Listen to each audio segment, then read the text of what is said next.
Le Caucase du Sud représente dans la configuration géostratégique actuelle une zone importante parce que nous sommes à la limite de plusieurs plaques tectoniques. Nous sommes dans les confins des empires. Vous avez plusieurs plaques tectoniques historiques qui rentrent régulièrement en collision. La plaque, on va dire, russe, puisque c'est une ancienne région sous influence russe depuis le début du 19e siècle. Au sud, l'Iran, qui était historiquement donc, la puissance majeure jusqu'à la fin du début du 19e siècle. Et vous avez à l'ouest la Turquie, qui entend aussi jouer un rôle important et de plus en plus croissant à l'aune du conflit du Karabakh. À l'évidence, la Russie a des difficultés à conserver certains appuis, certains relais d'influence qu'elle avait à l'époque de l'Union soviétique, mais elle conserve néanmoins une influence incontestable pour ce qui est le cas de l'Arménie, qui est carrément en fait son vassal.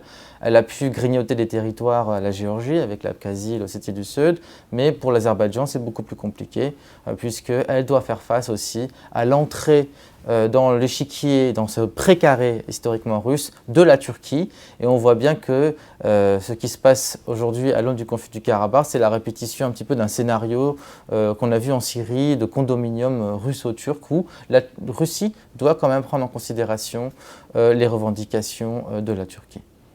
On a pu observer lors du récent conflit de l'automne opposant les Arméniens et les Azéris pour le Karabakh plusieurs conflictualités. C'est déjà la première conflictualité, c'est le panturquisme, c'est-à-dire la Turquie et l'Azerbaïdjan qui sont deux États qui se considèrent une même nation et qui considèrent l'Arménie un peu comme une incongruité. Et donc retour, si vous voulez, on assiste à un retour de ce péril panturquiste qu'on a vécu lors du génocide de 1915.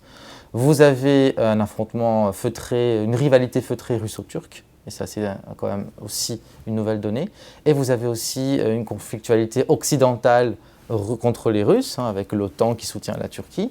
Et vous avez aussi Israël, qui c'est un État qui joue un rôle important dans la région, grâce donc à l'Azerbaïdjan, qui est un allié géostratégique majeur pour les intérêts israéliens, et aussi contre l'Iran, puisque Israéliens et Iraniens s'affrontent un petit peu par proxy sur le territoire de l'Azerbaïdjan actuel.